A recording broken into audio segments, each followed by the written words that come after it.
Saludos amigos y muy buenas tardes. Una semana más con todos ustedes para llevarles estos 15 minutos para su salud. Hoy este cuarto de hora va a estar dedicado a la salud bucodental. Y para ello no podíamos tener mejor interlocutor que el doctor don Manuel Menéndez Collar, director de Clínica Menéndez Collar, que es, como ustedes saben, un centro de referencia en Andalucía. Doctor Menéndez Collar, buenas tardes. Buenas tardes. Mire, si le parece, hoy vamos a tratar de dar respuesta a cantidad de preguntas que los profanos en la materia nos hacemos, porque nos afectan directamente. ¿Cuáles? Puede ser, por ejemplo, porque hay personas que, manteniendo el mismo nivel de higiene, unas padecen más problemas de infecciones, por ejemplo, porque se mueven los dientes. ¿Qué tipo de tratamiento puede recibir, si se trata de implantes, una persona que tiene, por ejemplo, 70 o 80 años, si es viable hacerlos, etcétera? Es decir, preguntas que habitualmente nos hacemos. ¿Le parece? Bien. Bueno, pues vamos a empezar por lo que enuncié al principio. Personas que mantienen el mismo nivel de higiene, incluso parejas. ¿Por qué? Que mantienen además un contacto entre ellas. ¿Por qué en unas se producen infecciones y en otras no? Por ejemplo, periodontitis, etcétera. Bueno, las infecciones bucales, las infecciones que se producen en la cavidad oral, digamos que las clasificamos en función de que, en qué zona se manifiesten. Pueden ser que se manifiesten en los dientes, que las más frecuentes son la enfermedad de la caries, en las encías, alrededor del diente, en el soporte del diente, enfermedades periodontales, y puede también haber otro tipo de infecciones en las mucosas, o incluso cuando la infección ha pasado del diente o de la encía, puede también darse lugar en el hueso que soporta a los dientes. Normalmente las infecciones son consecuencia de un problema bacteriano, pero hay otros casos que pueden ser de origen vírico o origen fúngico. Son las menos frecuentes. Las más frecuentes son las bacterianas. Y la más frecuente de todas es la gingivitis, una infección que está relacionada directamente con la placa dental, con bacterias que forman la placa dental. Si hay una buena higiene, normalmente no va a haber una gingivitis, salvo que haya otro tipo de alteración, por ejemplo, una alteración hormonal, en concreto pues, la gingivitis típica del embarazo, que bueno, se produce una serie de alteraciones hormonales que el resultado final, y vasculares, que el resultado final es un aumento de la inflamación de la encía. Pero hay otras formas de gingivitis en las que la encía tiene una coloración roja y no sangra la encía. Es consecuencia casi siempre de un problema de saliva. No hay saliva. Y la consecuencia más inmediata es que se va a producir un cambio tanto del color como de la textura de la encía. El origen casi siempre es un problema respiratorio. Un problema respiratorio, un problema de respiración oral. ¿Vale? Hay que tener en cuenta que se respira por la nariz y se come por la boca. Claro. No se respira por la boca. En el curso de la formación de craneofacial de una persona, puede dar lugar a que se produzcan diferentes alteraciones, por ejemplo, como consecuencia de amigdalitis, consecuencia de vegetaciones, que hace que las personas adquieran un hábito de respiración oral. Ese hábito puede mantenerse en el tiempo o puede ser desplazado. Si se mantiene en el tiempo, el resultado va a ser un problema en las encías, pero no solo en las encías. ¿Por qué? Usted me decía, ¿por qué hay personas que teniendo los mismos niveles de higiene oral tienen más infecciones unos que otros? Sí, esa era la pregunta, precisamente. Y eso es así, y hay personas que dicen, nunca he ido al dentista y no tengo problemas. Claro, no tiene problemas, pero no solo no tiene problemas en los dientes, es que no tiene problemas respiratorios. Claro. Porque en el momento que tenemos una alteración en la ventilación la ventilación, si veamos que hay dos grandes áreas a nivel respiratorio, la ventilación y el intercambio gaseoso, en el momento que hay un problema en la ventilación, vamos a respirar por la boca y eso va a dar lugar a que haya un déficit de saliva. No necesariamente tiene que haber menos síntesis de saliva, menos estimulación de saliva, formación de saliva. Lo que pasa es que como se seca, el resultado es que hay menos. La saliva es un elemento importantísimo en todo la defensa local inmunológica, que en el momento en que no hay saliva, pues el resultado es un aumento de la incidencia de caries y un aumento de la incidencia de enfermedades periodontales. Entendido perfectamente. Bueno, y ¿por qué? Y esta es otra de las preguntas que normalmente solemos hacernos. Hay niños, ya me ha explicado usted esto en alguna otra ocasión, al que la familia no le da importancia al hecho de que, bueno, con esos primeros dientes, los llamados dientes de leche, total, si tengo un problema con ellos no pasa nada, en fin, y no acuden ni siquiera al dentista. ¿A qué se debe y qué importancia tiene para el futuro desarrollo de la dentadura de los niños? Le agradezco muchísimo que me haga esta pregunta.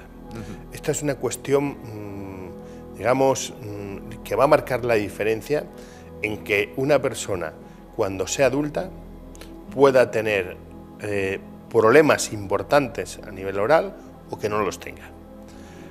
En primer lugar, si tenemos un diente con caries, el resultado que va a traer como consecuencia es que la boca va a estar contaminada, va a haber una microbiota, una serie de bacterias que van a estar relacionadas con la caries. Eso en primer lugar. Ya no vamos a hablar del dolor que puede suponer, ni el problema de que le va a costar comer ciertas cosillas, ¿vale? Lo que puede implicar que el niño no quiera comer ciertas cosas porque le duelen los dientes, ¿vale? Dejando esto aparte, que puede ser que ocurra o no ocurra, el resultado es que si hay dientes de leche con caries, como le decía, lo primero que va a haber una boca contaminada. Lo segundo que va a suceder es que como se pierda el diente total o parcialmente, va a haber digamos, un cambio de posición del resto de los dientes. Y el resultado es que cuando los dientes definitivos vayan a salir en el sitio que tendrían que salir, es posible que no tengan el espacio necesario para salir en el sitio correcto. Esto implicará una maloclusión, del tipo que sea, pero una maloclusión. Entonces, claro, ¿qué razones hay para tratar un diente de leche que presenta una caries? Primero, el sufrimiento, evitar dolor. Segundo, evitar infecciones. Tercero, evitar que una boca esté contaminada. El cuarto, que mantenga los espacios que tienen que mantener para que cuando salgan los dientes definitivos salgan en la posición ideal y encima en una boca sin infección. Hemos hablado del dolor. ¿Por qué se produce el dolor en la encía? En el diente no, porque el diente no duele, como es lógico, es un hueso. ¿A qué se debe que se produzcan dolores en la encía y en ocasiones dolores intensísimos? ¿Cuáles son? Supongo que deben ser varias las causas que provocan o que pueden provocar el dolor en los dientes. Bueno, una cosa es las causas que provocan dolor en los dientes, como me decía usted finalmente, y otra cosa es las causas que producen dolor en la encía. En la encía, efectivamente, sí. O sea, los dientes no duelen, le comentaba. Los dientes duelen y duelen mucho. Duelen y duelen mucho. Por el nervio que tienen. Claro, es un dolor neuropático y es un dolor intensísimo. A las personas que hayan sufrido un dolor de muelas no se les olvida en su vida. Es un dolor que te marca. Y a veces, como pasa el umbral de control de los analgésicos más habituales que utilizamos, como pueden ser los AINES, hay verdaderos problemas para controlar el dolor y necesitas a veces aumentar el nivel de farmacología a utilizar, utilizando incluso opiáceos que no eres capaz de controlar. ¿Vale? Es decir, el dolor dental es un dolor importante. El dolor de la encía, en principio, a nivel de problemas infecciosos, solo hay dos entidades nosológicas que dan lugar a dolor periodontal, que es las periodontitis ulcerocicatrizantes, ¿vale? Y otros son los abscesos periodontales. En esos dos casos, el dolor también puede ser importante, muy importante. En el primer caso, para controlarlo va a ser necesario, con total seguridad, un tratamiento antibiótico, y a veces con 2 o 3 antibióticos de forma simultánea.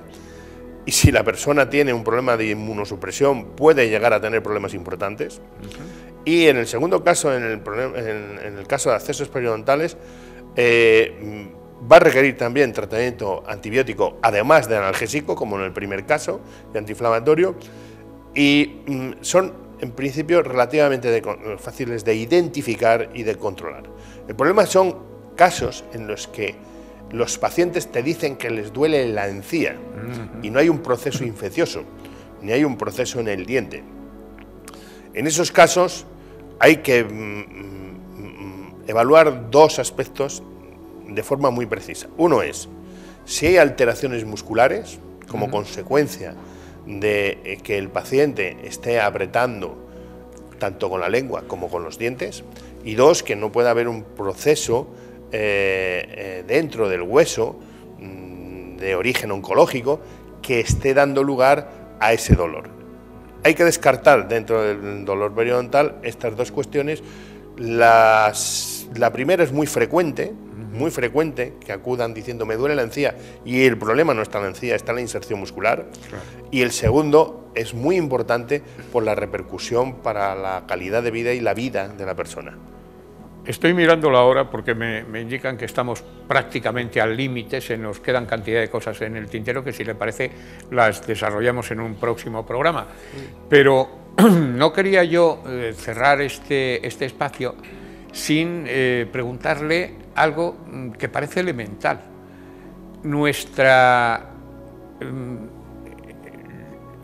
El conjunto de nuestra boca, la encía, el paladar, los dientes, etcétera, ¿están preparados para mantenerse en buen estado de salud a lo largo de toda la vida? ¿Se puede dar el caso de que una persona con 75 años, 80 años mantenga su dentadura intacta, o es algo verdaderamente excepcional y muy difícil? No es excepcional y no es difícil. Y además estamos preparados para poder mantener la dentición hasta que nos hayamos muerto. El problema es el acúmulo de enfermedad no diagnosticada, no tratada, o mal diagnosticada o mal tratada. Y luego están los accidentes y algunas formas de enfermedad que tienen una base genética que hoy todavía no conocemos con precisión los mecanismos por los que se produce. Pero, por ejemplo, la enfermedad más frecuente que padece la humanidad, que es la caries, la enfermedad infecciosa más frecuente, que es la caries, es una enfermedad que no tendría que existir, porque es muy fácil de prevenir, pero requiere de adquirir una serie de hábitos que es necesario que se adquieran antes de los 10 años, en la primera infancia, porque después es muy complicado que las personas adquieran hábitos saludables. Si usted a un niño es capaz de que antes de los 10 años se limpie todos los días los dientes después de cada comida, esa persona en su vida va a dejar de limpiarse los dientes. Y salvo que luego se presenten otra serie de problemas, la probabilidad de que conserve los dientes durante toda su vida y en ausencia de tratamientos restauradores va a ser muy alta. Es decir, que aquí la educación para la salud, para la educación bucodental, es clave, por lo que estamos viendo. Porque, bueno, esto y algo que a mí me interesa destacar. Acudimos al odontólogo solo cuando tenemos un problema en los dientes.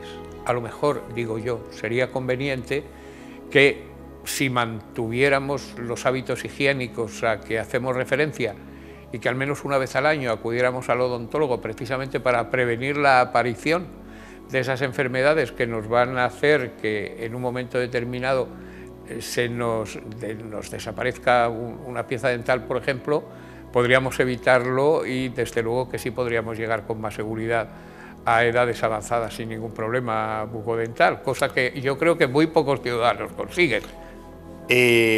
Hombre, hoy en día en nuestro entorno, en nuestro país, cada vez hay más personas que se mantienen en salud, sobre todo las personas más jóvenes. Claro, por eso digo que las personas que hoy tienen 70 o 80 años, cuando han sido jóvenes, la verdad es que no se le daba importancia a algo tan importante.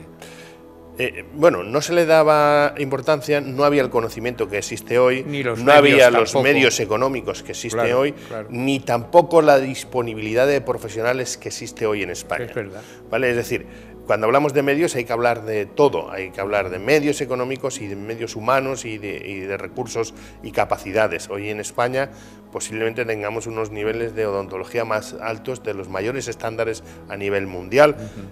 Eso es teniendo que mejorar, ¿vale? Pero hemos avanzado mucho en los últimos 30 años desde que se han puesto suficientes profesionales en, digamos, a ejercer la actividad clínica. Dicho todo esto, la educación para la salud es fundamental, no solo para mantener la salud bucodental, sino para mantener la salud en general. Efectivamente. El concepto de prevención está cambiando y ya la recomendación de ir al dentista una vez al año tendríamos que convertirla en al menos una vez al año, e idealmente cuando después de hacer un análisis de riesgo de enfermedad bucodental por parte del dentista, por parte del profesional que se dedica a ello, pues en función del riesgo que esta persona presente, pues habrá que establecer un programa de prevención específico e individualizado que incluirá, entre otras cosas, las visitas que tendrá que hacer al año al dentista y las pautas que tiene que seguir tanto en higiene como en la aplicación o administración de medicamentos a través de pastas, a través de enjuagues, a través de distintos métodos. Por ejemplo, hoy en personas que tengan un riesgo moderado o alto de caries, pues tenemos fármacos como el fosfato tricálcico que provoca una remineralización en el diente, y lesiones que antes iban a avanzar irremediablemente hacia una lesión de caries, hoy las somos capaces de detener si las diagnosticamos en un estadio inicial de enfermedad. Vemos, por lo tanto, que es fundamental acudir al odontólogo, al menos al dentista, si se tiene perfectamente en salud la boca, una vez al año, y desde luego si se ha de presentar algún tipo de riesgo, como vemos, siguiendo el protocolo, la pauta que el profesional indica. Doctor Menéndez Collar, muchísimas gracias. Insisto, se nos han quedado cantidad de cosas en el tintero que, si le parece, desarrollamos en un próximo programa. Muy bien. Muchas gracias por haber estado esta semana. Hasta la semana que viene. A ustedes, amigos telespectadores, gracias por la atención que nos han prestado. Volvemos dentro de 7 días. Hasta entonces, reciban el saludo de José Ignacio Blanco. Procuren ser felices. Buenas tardes.